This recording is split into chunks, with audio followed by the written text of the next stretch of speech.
Pour moi, c'est un devoir de venir au pays et d'aider des associations. Donc là, il me renvoie un message et il m'a dit est-ce que je peux prendre le fils de Brahimi? Je dis mais quel Brahimi? Il me dit Yacine. Je vais pas dire non. Bien évidemment. Pour moi, actuellement, aujourd'hui, les académies sont essentielles au club. C'est les meilleures années des enfants, pour moi en tout cas. Et là, ce plaisir-là, on est en train de le perdre. Adil, Ismo, comment tu vas? et toi? Bien. Bien. On est aujourd'hui à Gennevilliers, on est avec Adil Training. Il va nous parler de son académie, de son parcours. Et ça se passe tout de suite sur Micro 3KS. Bang. Le petit coup d'œil, Ilyes. Le petit coup d'œil. Derrière toi, Ilyes. Ok, top, on change. Putain, non, ramène ton corps. Là et là. Plus vite. Bien joué, accélère. Bien joué, super. Super. Appuie, appuie, appuie, verrouille la cheville. Essaye de prendre l'espace sur lui. Prends l'espace sur lui. Voilà. Faut que tu le rattrapes là maintenant.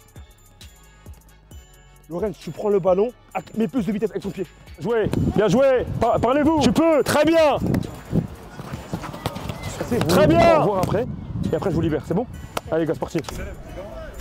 Adil, merci. Merci à toi. Merci beaucoup de nous avoir accueillis. Merci beaucoup d'avoir répondu à mon appel.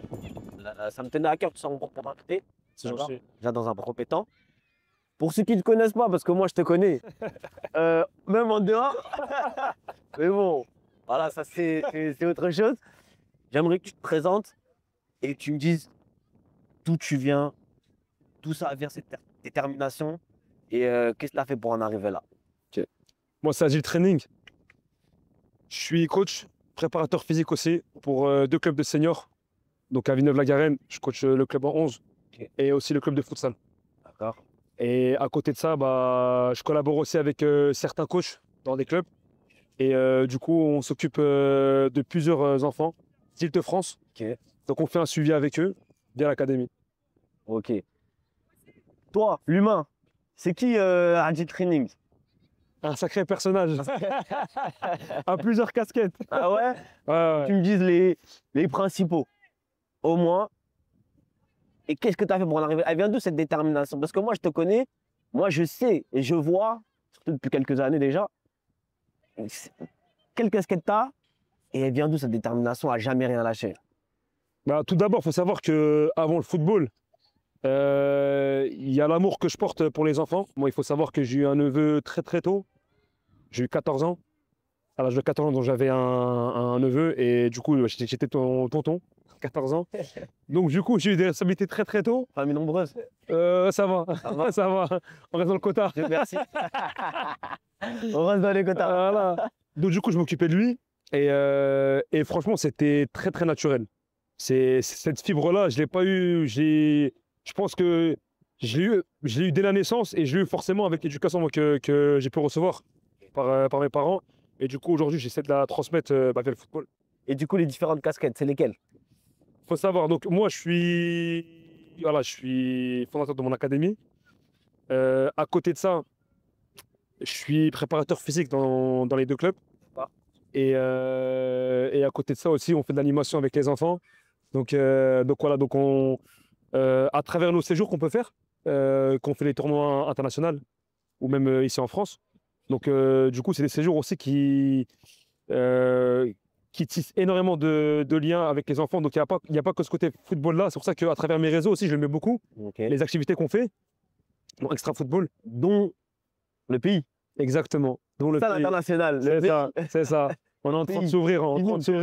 Pour ceux qui savent pas. Pour ceux qui ne savent pas, le Maroc. Ah, c'est mon pays que j'aime énormément. Et du coup, aussi là-bas, j'essaie de développer. Donc voilà, je sais que j'ai des amis à moi d'enfance, de mon quartier, avec qui je suis toujours en contact, bien évidemment. Et qui me suivent, qui me supportent aussi, de là où ils sont très très fiers parce qu'ils savent aussi d'où je viens. Ça n'a pas été facile. Et moi, aujourd'hui, je suis dans l'obligation de rendre ça. Pour moi, c'est un devoir de venir au pays et d'aider des associations avec des jeunes forcément qui n'ont pas les moyens d'être structurés, d'avoir des entraînements de qualité. Et forcément, moi, ça me touche beaucoup. Et pour moi, c'est une obligation de rendre ça pour mon pays. Essayer d'être un acteur mineur dans des actions majeures. C'est ça, exactement, tout à fait. Et tu disais d'où tu viens, en gros, t'as pas eu... C'est pas facile d'où tu viens. C'est ça. Si je reprends bien. Pourquoi? Sans rentrer dans les détails. Mais moi, je veux parler du San Siro. San Siro. Il m'a eu. San Siro. Je vous l'ai dit, on se connaît en fait. Il m'a eu. San Siro, je suis un amoureux du football, donc j'aime l'AC Milan. Il faut Kaka. savoir que mes débuts, Très grand joueur. Kaka, c'est mon joueur préféré. il faut savoir que mes débuts se sont faits en bas de chez moi, D'accord. dans mon quartier. Donc il y a un city. On l'appelle le calcio parce qu'à l'époque, les grands, ils jouaient dessus et c'était très très costaud. Donc c'est ça qu'on Ok. appelle le calcio. Ok. C'était très physique. Et forcément, si t'avais pas les épaules pour, tu pouvais pas jouer. Et toi, t'avais les épaules. Moi, j'avais les pieds, mais pas les épaules. Donc du coup, les grands de chez moi, je leur rendais fou déjà. Étant petit, je leur disais, moi je veux jouer. Bah là-bas, va sur le côté. Ah, Je dis comment. Mais après, petit à petit, voilà, on s'est imposé tout ça. Et c'est, bah, je t'en parle encore aujourd'hui, forcément, c'est des faits qui sont marquants. Et par la suite, bah, quand j'ai commencé à faire des entraînements, moi, il faut savoir que les entraînements que je faisais, c'est pour les petits de chez moi. Donc les petits du quartier, qui aimaient le football, qui avaient ce petit truc-là. Donc je me suis dit, pourquoi pas leur faire des entraînements. Pourtant, je n'étais pas entraîneur, je n'entraînais pas je n'étais pas coach, je n'étais rien du tout. Et du coup, je me suis fait sur le tas, en fait, avec eux. Mais du coup, t'es resté combien de temps sur ce City? On est resté 3 ans. 3 ans? Ouais. Ok. Et pendant 3 ans, t'étais tout seul? Tout seul. Avec mon neveu aussi. Avec ton neveu? Mon neveu, voilà, le fameux neveu Jeune? aussi. Il était avec C'est moi. pas les stories de Adil. Exactement. Le neveu On le voyait pas trop à la caméra. Ouais, Il n'est pas trop caméra, pas de mais, caméra. mais il était là. Ok. Et du coup, t'es resté 3 ans et t'as été facilité ou pas au niveau des infrastructures? Pas vraiment. Pas vraiment. Il faut savoir que la ville, il y a pas mal de, voilà, il y a pas mal de demandes. Bah nous, voilà, on est une petite association très récente. Forcément, bah, il y a beaucoup d'associations qui sont faites auparavant. Et il y a eu quelques problématiques par la suite où ça n'a pas fait long feu. Donc il y a des problématiques avec la ville. Et voilà, donc ça y est, Des choses voilà, sur en interne. d'association. Exactement. Toi, t'as été, ça s'est répercuté sur ton association. Exactement, c'est ça. C'est ça. D'accord. Mais maintenant, ça va. Là, je vois, on est sur un grand terrain. Ça va. C'est pas San Siro, mais ça va. On se rapproche. C'est Bernabéu là. T'avais des champs.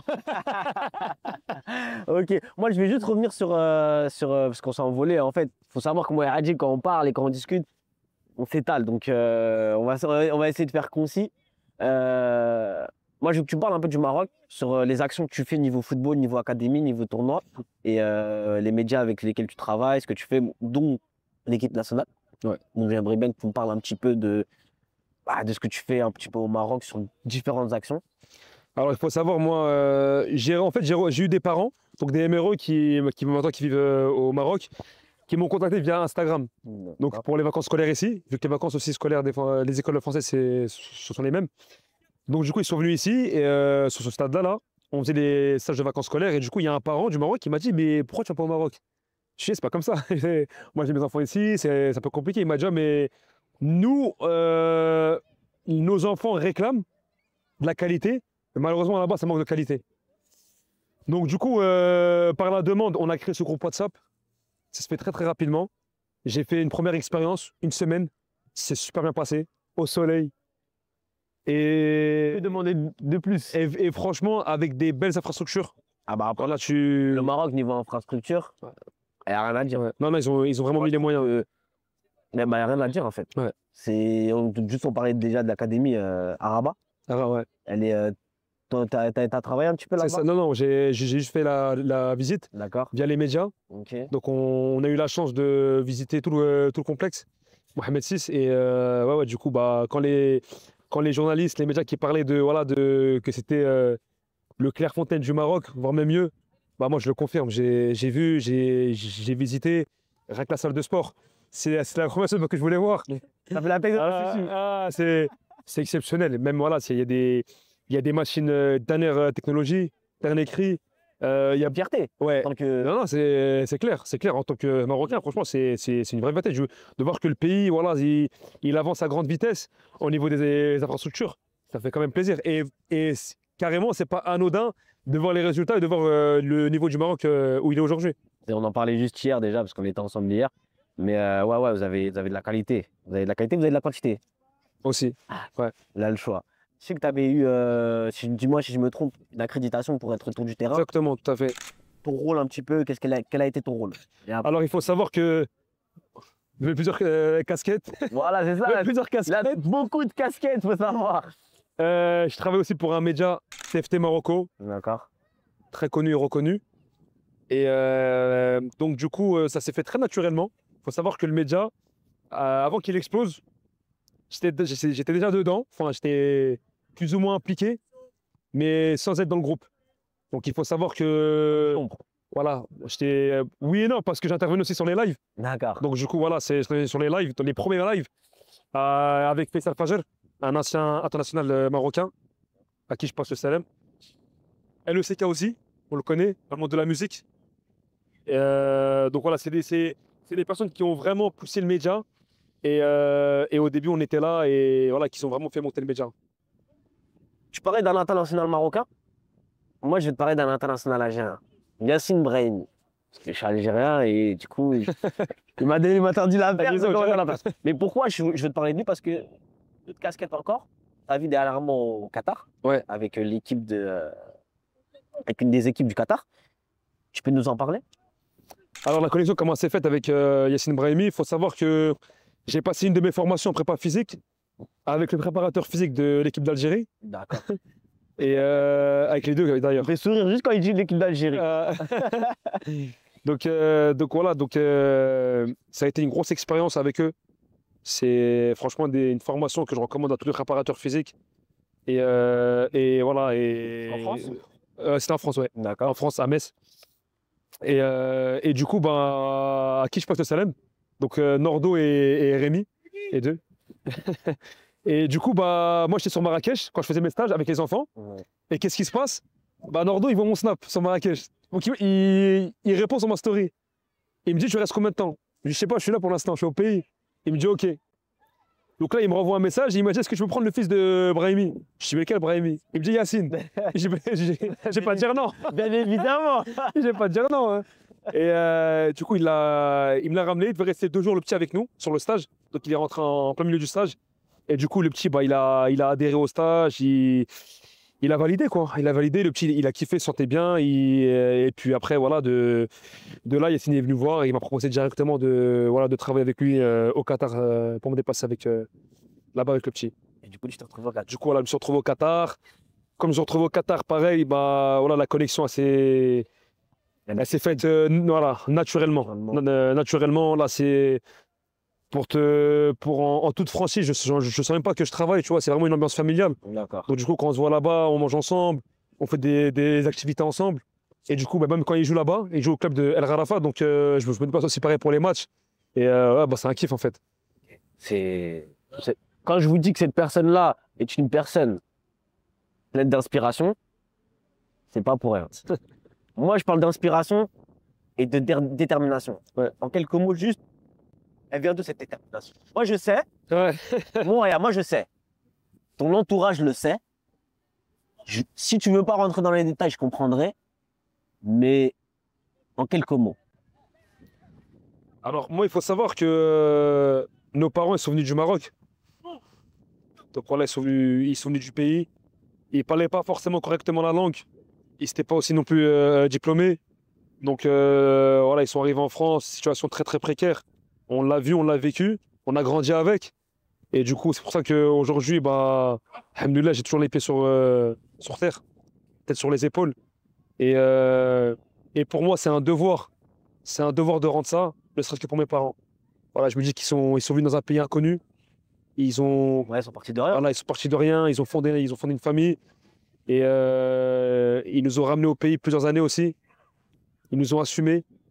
Et du coup, je me dis, nous, on est nés en France avec des bonnes prédispositions. Tu vois, voilà, Les leurs. voilà, faut juste partir au Maroc, enfin, dans certains pays, en Afrique, pour comprendre la chance qu'on a ici. Et du coup, bah, voilà, ma détermination vient uniquement de mes parents. Ok.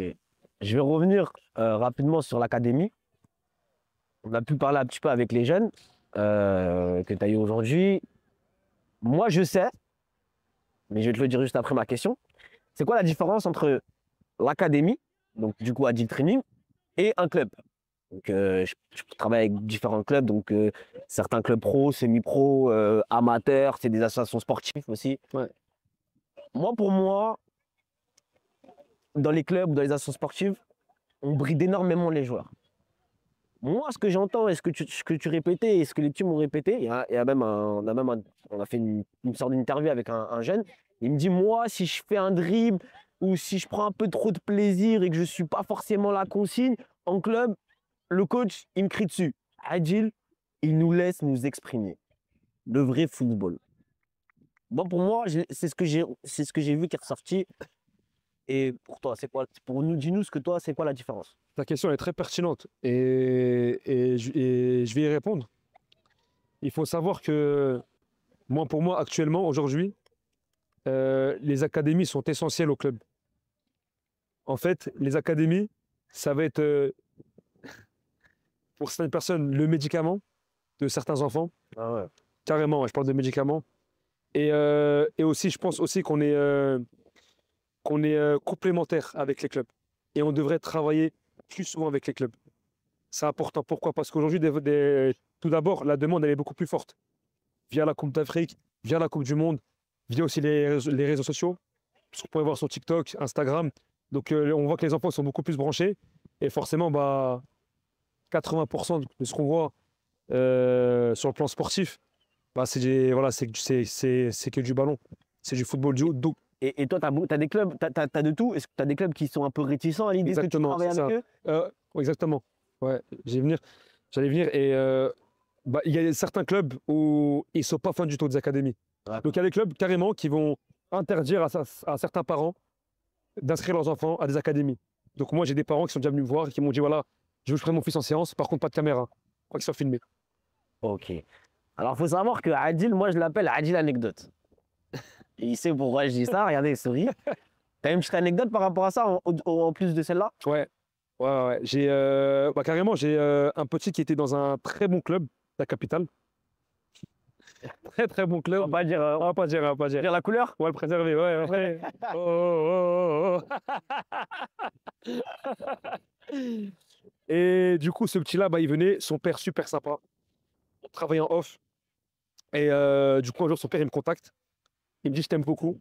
Je dis, moi aussi. Je dis, mais qu'est-ce qui se passe? Il me dit, j'ai un problème.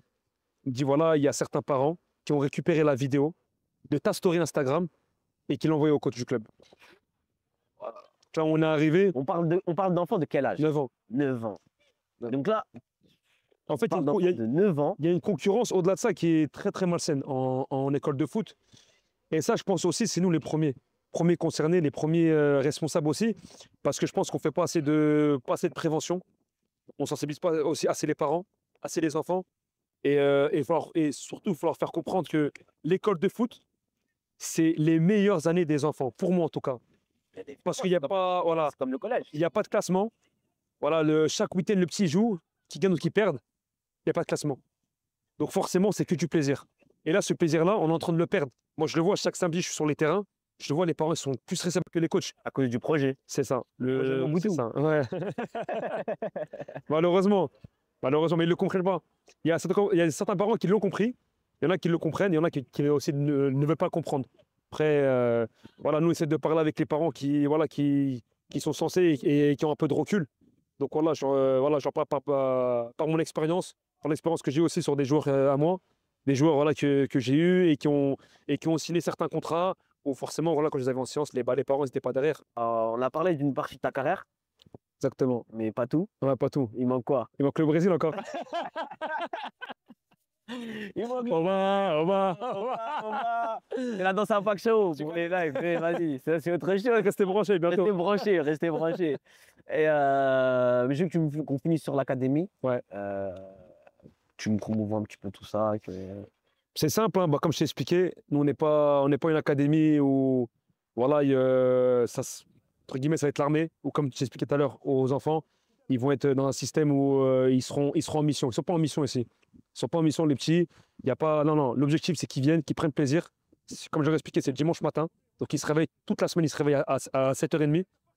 Donc déjà en termes de charge, c'est assez conséquent. Donc le dimanche matin, on relâche, venez prendre du plaisir, venez travailler avec de l'intensité bien évidemment, avec de la rigueur, de la discipline, mais il ne faut pas oublier ce mot-là, et surtout qui est super important, de s'épanouir. Tu On vois, peut leur dire aussi que tu prends du plaisir avec eux. Avec moi, je ta prends patte du gauche. plaisir, hein, moi, je Avec ta kiffe. patte gauche. La patte gauche, c'est pas ouf, hein. Moi, je suis droitier.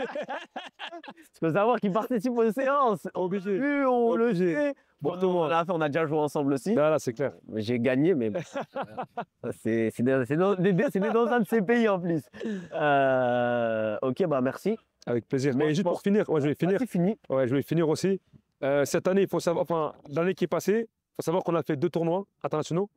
Donc, on a fait un tournoi au Maroc, on a fait un tournoi aussi à Nîmes, on a joué contre des équipes professionnelles, donc notamment Leicester, Montpellier.